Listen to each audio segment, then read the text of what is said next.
Good morning, everyone.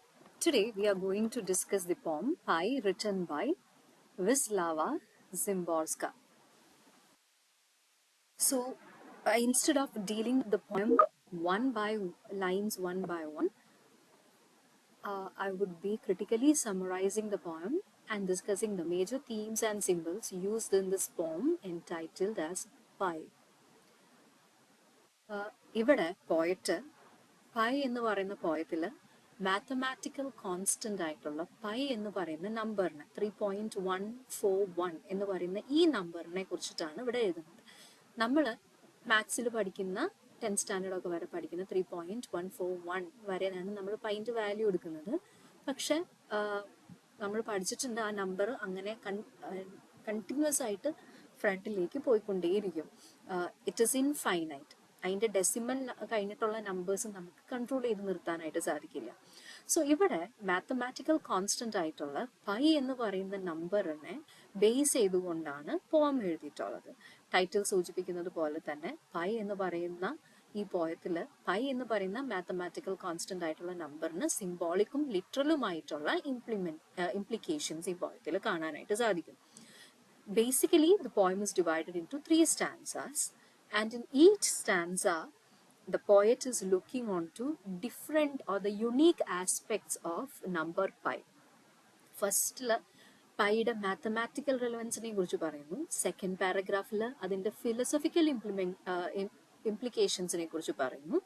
Third പാരഗ്രാഫിൽ pi എന്ന് പറയുന്ന നമ്പറിൻ്റെ സിംബോളിക് ഡയമെൻഷനെ കുറിച്ചിട്ടാണ് ഇവിടെ പോയറ്റ് ഡിസ്ക്രൈബ് ചെയ്യുന്നത്.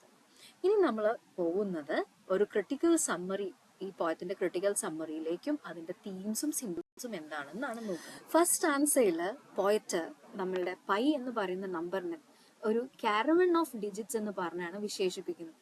ഡിജിറ്റ്സിന്റെ ഒരു കാരവൺ ആയിട്ടാണ് പൈ എന്ന് പറയുന്ന നമ്പറിനെ വിശേഷിപ്പിക്കുന്നത്. ഇങ്ങനെ വിശേഷിപ്പിക്കാൻ കാരണം പൈ എന്ന് പറയുന്ന നമ്പർ എൻഡ്ലെസ് ആണ്, ഇൻഫിനിറ്റ് ആണ്. അതുകൊണ്ട് തന്നെ വേറെ ഒന്നിന്റെയും ഉള്ളിൽ ഇതിനെ വെക്കാൻ സാധിക്കില്ല. അതായത് വേറൊരു വസ്തുവിനും പൈ എന്ന് പറയുന്ന നമ്പറിനെ കണ്ടെയ്ൻ ചെയ്യാനായി സാധിക്കില്ല. അപ്പോൾ ഇത് പൈ എന്ന് പറയുന്ന നമ്പർ സിംബലൈസ് ചെയ്യുന്നത് എൻഡ്ലെസ്നെസ് ആണ്, അന്തമില്ലായ്മയാണ്. അതായത് എൻഡിങ് ഇല്ല എന്നാണ് സിംബലൈസ് ചെയ്യുന്നത്. And therefore it highlights the mysterious nature of this irrational number. And therefore it is representing the human desire to understand the infinite and the unknown. നമുക്ക് അറിയാത്തതിനെ കുറിച്ച് അറിയാനുള്ള നമ്മളുടെ ആഗ്രഹവും ഇതുവരെ മനുഷ്യന് എത്തിച്ചേരാൻ പറ്റില്ല എന്ന് പറയുന്ന ഒരു വസ്തുവിനെയോ അല്ലെങ്കിൽ ഒരു പെർട്ടിക്കുലർ ഡെസ്റ്റിനേഷനിലേക്ക് എത്തിച്ചേരാനും അതെന്താണെന്ന് മനസ്സിലാക്കാനുള്ള ഹ്യൂമൻ ഡിസയറിനെയാണ് ഈ പൈ എന്ന് പറയുന്ന നമ്പർ നമ്മുടെ മുന്നിൽ സിംബലൈസ് ചെയ്യുന്നു. So it highlights the mysterious nature of this irrational number and it represents the human desire to understand the infinite and the unknown. ഈ പോയത്തിന്റെ ഫസ്റ്റ് ആൻസയ്ക്ക് അകത്ത് വരുന്ന ഒരു ഇമേജറി ഒരു സ്നേക്കും ഒരു ബേർഡുമാണ്. ഇവിടെ സ്നേക്കിന്റെയും ബേർഡിന്റെയും ഇമേജറി യൂസ് ചെയ്തുകൊണ്ട് പോയറ്റ് കണ്ടിന്യൂറ്റി അഥവാ ഫ്രീഡം എന്ന് പറയുന്ന രണ്ട് ആസ്പെക്ട്സിനെ കുറിച്ചിട്ടാണ് സംസാരിക്കുന്നത്. So the imagery of the snake and bird adds to the naturalistic layer symbolizing the continuity and freedom. Now moving on to the second stanza. Second സ്റ്റാൻസയിൽ point ചെയ്യുന്നത് പൈ എന്ന് പറയുന്ന നമ്പറിന്റെ ഹിസ്റ്ററിക്കൽ ആൻഡ് കൾച്ചറൽ റെലവൻസിനെ കുറിച്ചാണ് സംസാരിക്കുന്നത്. ഇവിടെ പോയിറ്റ് പല ഏൻഷ്യൻ സിവിലൈസേഷൻസുമായിട്ട് പൈ എന്ന് പറയുന്ന നമ്പറിനെ കണക്ട് ചെയ്യുകയും അതുപോലെ തന്നെ അവരെങ്ങനെയാണ് ഒരു വളരെ കോംപ്ലെക്സ് ആയിട്ടുള്ള മാത്തമാറ്റിക്കൽ പ്രോബ്ലംസ് സോൾവ് ചെയ്യാൻ ഒരു അറ്റംപ്റ്റ് നടത്തിയിട്ടുള്ളത് എന്നതിനെ കുറിച്ച് ഒരു റിമാർക്കാണ് ഈ സെക്കൻഡ് സ്റ്റാൻസയിൽ നടത്തുന്നത്. So the stanza reflects on the historical and cultural significance of pi, connecting it to the ancient civilizations and their attempts to solve complex mathematical problems. ഈ സ്റ്റാൻസയിൽ പൈയുടെ practical implication നമ്മുടെ ഹ്യൂമൻ ലൈഫിൽ everyday ലൈഫിൽ പൈയുടെ practical implication എന്താണെന്ന് വളരെ കൃത്യമായിട്ട് emphasise ചെയ്യുന്നുണ്ട്.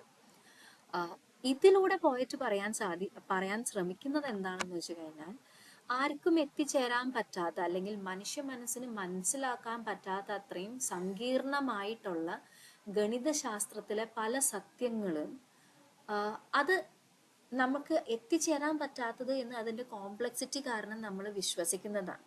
അപ്പൊ pi എന്ന് പറയുന്ന നമ്പർ ഒരു മാത്തമാറ്റിക്കൽ കോൺസ്റ്റന്റ് ആണ്. വേറെ ഒന്നിനും അതിന് ഉൾക്കൊള്ളാൻ സാധിക്കില്ല. അതിന്റെ ഡെസിമൽസ് കണ്ടിന്യൂസ് ആയി പോയിക്കൊണ്ടേയിരിക്കും without repeating, non repeating decimals ആണ്.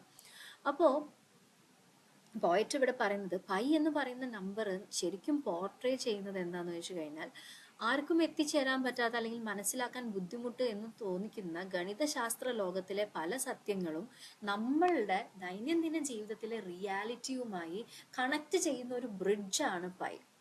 പൈ എന്ന് പറയുന്ന ഒരൊറ്റ നമ്പർ മതി. ഇത് രണ്ട് കോംപ്ലക്സ് എലിമെന്റ്സ്, രണ്ട് വ്യത്യസ്തമായ രീതിയിലുള്ളതല്ല, മറിച്ച് ഒന്നൊന്നിനും പൂരകമായിട്ടുള്ളതാണ്. ഗണിതശാസ്ത്രത്തിലെ സത്യങ്ങളും ജീവിതത്തിലെ റിയാലിറ്റിയും ഒക്കെ ഒരൊറ്റ തട്ടിൽ കൊണ്ടുപോകാൻ സാധിക്കുന്നതാണ് എന്ന് നമുക്ക് മനസ്സിലാക്കാനായിട്ട്. So it also emphasizes Pi's practical applications in everyday life, portraying it as a fundamental bridge between the abstract mathematics and tangible reality. Now in the third stanza, this is the final stanza of the poem. ഈ സ്റ്റാൻസയിലെ poet ഒരു pi എന്ന് പറയുന്ന പോയത്തിന്റെ ഒരു philosophical ടേണിലേക്കാണ് പോകുന്നത്. ഇവിടെ poet നമ്മളുടെ existence, മനുഷ്യൻ എന്ന് പറയുന്ന ബാക്കിയുള്ള മൃഗങ്ങളിൽ നിന്നും ബാക്കിയുള്ള ജീവജാലങ്ങളിൽ നിന്നും വെച്ച് നോക്കുമ്പോൾ വളരെയധികം ഇവോൾവ് ആണ് എന്ന് നമ്മൾ സ്വയം വിശ്വസിക്കുന്ന മനുഷ്യൻ എന്ന് പറയുന്ന നമ്മളുടെ വർഗത്തിന്റെ എക്സിസ്റ്റൻസ് എത്രത്തോളം ടെമ്പററി ആണെന്നും, മറിച്ച് മാത്തമാറ്റിക്കൽ അഥവാ ഗണിതശാസ്ത്രത്തിലെ സത്യങ്ങൾ എത്രത്തോളം എറ്റേണൽ ആണ്, ഒരിക്കലും മരണമില്ലാത്തതാണ് എന്നുമാണ് പൈ എന്ന് പറയുന്ന നമ്പറിലൂടെ നമുക്ക് കാണിച്ചു തരുന്നത്. So the poem takes a philosophical turn in this third stanza and it starts musing on the temporal nature of our existence versus the eternal nature of mathematical truths like pi.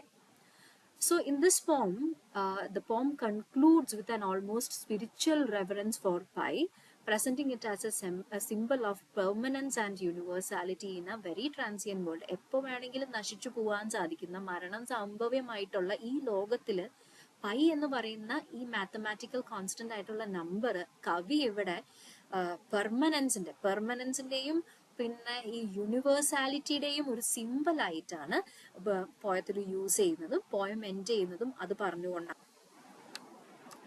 Main ആയിട്ട് ഇവിടെ use ചെയ്തിട്ടുള്ള theme എന്ന് പറയുന്നത് infinity and mystery ആണ്. Pi എന്ന് പറയുന്ന number ഗണിതശാസ്ത്രത്തിലെ ശാസ്ത്രജ്ഞന്മാർക്ക് പോലും ഒരു മിസ്റ്ററി ആണ്. കാരണം അത് എൻഡ്ലെസ് ആണ്. അപ്പൊ യൂണിവേഴ്സ് പോലെ തന്നെയാണ് ഈ പൈ, പ്രപഞ്ചം പോലെ തന്നെയാണ് പൈ എന്ന് പറയുന്ന നമ്പർ. അതായത് ഈ നമ്പറിനൊന്നും ഒരു ലിമിറ്റ്സ് ഇല്ല. ഇതിനെ മനസ്സിലാക്കാനായി ശ്രമിക്കുന്ന മനുഷ്യ മനസ്സിന് മാത്രമാണ് ഒരിത്തിരി ലിമിറ്റ് ഉള്ളൂ. മനുഷ്യന് ഗ്രഹിക്കാൻ സാധിക്കുന്നില്ല, കോംപ്രിഹെൻഡ് ചെയ്യാൻ സാധിക്കുന്നതിലും അപ്പുറമാണ് ബാക്കിയുള്ള യൂണിവേഴ്സും ശാസ്ത്രവും ഈ ഗണിതശാസ്ത്രവും എന്നാണ് പറയുന്നത്. അതുകൊണ്ട് തന്നെ ഗണിതശാസ്ത്രത്തിന് അറിയാൻ സാധിക്കാത്തതിനൊരു ഭംഗിയുണ്ട്. നമുക്ക് ഇതുവരെ അറിയാത്തതിനോട് നമുക്കൊരു കൗതുകം കൂടുതലാണ്. എന്താണെന്ന് അറിയാൻ വേണ്ടിയിട്ട് ആ ഒരു കൗതുകവും ആ കൗതുകം നൽകുന്ന ഒരു ബ്യൂട്ടിയും ഇതിന് കൂടുതലാണ്. പൈ എന്ന് പറയാം അഥവാ മാത്തമാറ്റിക്കൽ ട്രൂത്തിന് കൂടുതലാണ് എന്നാണ് ഇവിടെ പോയിട്ട് പറയുന്നത്. So the pi represents boundlessness and ungraspable aspects of the universe. So its infinite digits signify the limits of human comprehension and the beauty of the unknown. Second theme ഈ പോയത്തിൽ വരുന്നത് ഓർഡർ ആൻഡ് ക്യാവോസ് ആണ്. Pi എന്ന് പറയുന്നത് ഒരു constant ആണ്. At the same time നമ്മൾ അത് ഇൻഫിനിറ്റ് ആണ്, നോൺ റിപ്പീറ്റിംഗ് ആണ്. അതിന്റെ ഡെസിമൽ എക്സ്പാൻഷൻ സിംബലൈസ് ചെയ്യുന്നത് ഒരു കോ എക്സിസ്റ്റൻസിൽ നമ്മൾ പല ജീവികളും തമ്മിൽ ഒരുമിച്ച് ഒരു ഭൂമിയിൽ അല്ലെങ്കിൽ ഒരു വാസസ്ഥലത്ത് വസിക്കുമ്പോൾ ആ കോ എക്സിസ്റ്റൻസിൽ ഉണ്ടാവേണ്ട ഓർഡറിനെ അത് സിംബലൈസ് ചെയ്യണം. അറ്റ് ദ സെയിം ടൈം ഇങ്ങനെ പല ജീവികളും ഒരേ ഇക്കോസിസ്റ്റത്തിൽ ജീവിക്കുമ്പോൾ അതിൻ്റെ ഇടയിൽ ഉണ്ടാകാവുന്ന സംഘർഷങ്ങളും ചേരായ്മകളും എത്രത്തോളം അൺപ്രഡിക്റ്റബിൾ ആണ് എന്നതിനെ കുറിച്ചും പൈ നമുക്ക് കാണിച്ചു തരുന്നു. അപ്പോൾ at the same time pi നമുക്ക് ഓർഡർ വേണമെന്നും കാണിച്ചു തരുന്നു. അതേപോലെ തന്നെ ക്യാവോസ്, ഓർഡർ ഇല്ലാതെ ആവുമ്പോൾ എന്തായിരിക്കും എന്നുള്ളതും കാണിച്ചു തരുന്നു. So while pi is a constant, it's at the same time it is infinite, it's endless, it's non-repeating decimal expansion, and therefore it symbolizes the coexistence of order and unpredictability in nature. Next one എന്ന് പറയുന്നത് next theme Inter connection of mathematics and reality. ഗണിതശാസ്ത്രം ഒരു മാറ്റി നിർത്തപ്പെടേണ്ട വസ്തുവല്ല, ദൈനംദിന ജീവിതത്തിൽ നിന്ന് മാറ്റിപ്പെടേണ്ട ഒരു വസ്തുവല്ല, അത് മറിച്ച് ഇന്റർ കണക്റ്റഡ് ആണ് നമ്മുടെയൊക്കെ ദൈനംദിന ജീവിതമായിട്ട് എന്നാണ് പോയറ്റ് ഇവിടെ പറയുന്നത്. സ്ഫടികം സിനിമയിൽ തിലകൻ പറയുന്നത് പോലെ ഭൂമിയുടെ അച്ചുതണ്ട് തന്നെ കണക്കിലാണ് എന്ന് പറയുന്നത് പോലെ. അപ്പോൾ the poem reflects on how abstract concepts like നമുക്ക് തൊടാനോ അനുഭവിക്കാനോ ഒന്നും ഈ പൈ എന്ന് പറയുന്ന നമ്പറിനെ നമുക്ക് സാധിക്കില്ല. അത് ഇത്രയാണ് അതിന്റെ വാല്യൂ എന്ന് പറയാനേ സാധിക്കുള്ളൂ. അപ്പോൾ അത് അബ്സ്ട്രാക്റ്റ് ആണ്, നമുക്ക് തൊട്ട് നോക്കാനോ കാണാനോ സാധിക്കുന്നില്ല. So poem reflects on how the abstract concepts like pi have very profound implications in the physical and metaphysical worlds, and thereby it highlights the relationship between theory and application. Now the next theme of this poem is time and eternity. Through pi's infinite nature, the poem contrasts the fleeting nature of human existence with the eternal truths of mathematics. അതായത് സമയം പോകുമ്പോൾ നശിക്കുന്നത് മനുഷ്യന്റെ അല്ലെങ്കിൽ മനുഷ്യന്റെ existence മാത്രമാണ്. Pi എന്ന് പറയുന്നത് ഇൻഫൈനൈറ്റ് ആണ് താനും. എത്ര ജനറേഷൻസ് ഭൂമിയിലൂടെ കടന്നു പോയി കഴിഞ്ഞാലും പൈ എന്ന് പറയുന്നതിന് യാതൊരു മാറ്റവും വരില്ല. അതിന്റെ വാല്യൂ സെയിം ആണ്, അതൊരിക്കലും നശിക്കാൻ പോകുന്നില്ല. ജനറേഷൻസ് ആഫ്റ്റർ ജനറേഷൻസ് അത് കൈമാറിക്കൊണ്ടേയിരിക്കും. സോ മാത്തമാറ്റിക്കൽ ട്രൂത്ത്സ് എന്ന് പറയുന്നതിന്റെ എക്സിസ്റ്റൻസ് വളരെ എറ്റേണലും മറിച്ച് വളരെ ഇവോൾവ് ആണ്, അല്ലെങ്കിൽ വളരെ ഇവോൾവ് ആയിട്ടുള്ള ഒരു ജീവിയാണ് മനുഷ്യൻ എന്ന് പറയുന്ന ആ മനുഷ്യന്റെ എക്സിസ്റ്റൻസ് വളരെ ഫ്ലീറ്റിംഗ് ആണ്, ടെമ്പോറൽ ആണ് എന്ന് കാണിച്ചു തരുന്നു.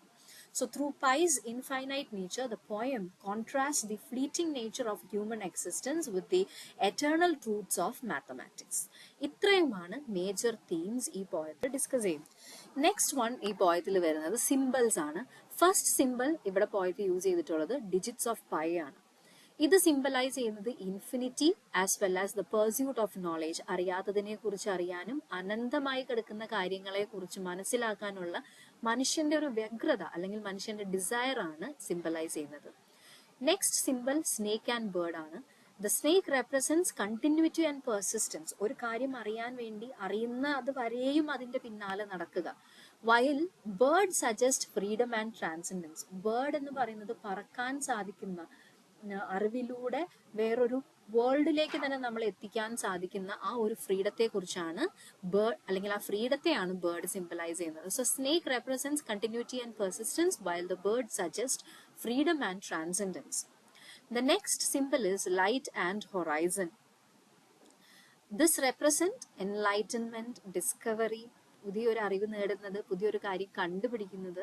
മാത്രമല്ല ഒരിക്കലും മനുഷ്യനുള്ളിടത്തോളം കാലം അറിയാത്ത കാര്യങ്ങളെ കുറിച്ച് മനസ്സിലാക്കാനായിട്ടുള്ള ആ ഒരു ക്വസ്റ്റ്, ആ ഒരു ജേർണി ഒരിക്കലും എൻഡ് ചെയ്യില്ല. അതിനെയൊക്കെയാണ് ലൈറ്റും ഹൊറൈസണും ഈ പോയത്തിന്റെ അകത്ത് സിംബലൈസ് ചെയ്യുന്നത്. So light and horizon represents the enlightenment, discovery and the eternal quest for understanding. Now, in conclusion, we can say that the poem Pi masterfully intertwines mathematical precision with poetic expression, elevating pi from a mere number to a profound symbol of infinity, universality, and the interconnectedness of life and the cosmos.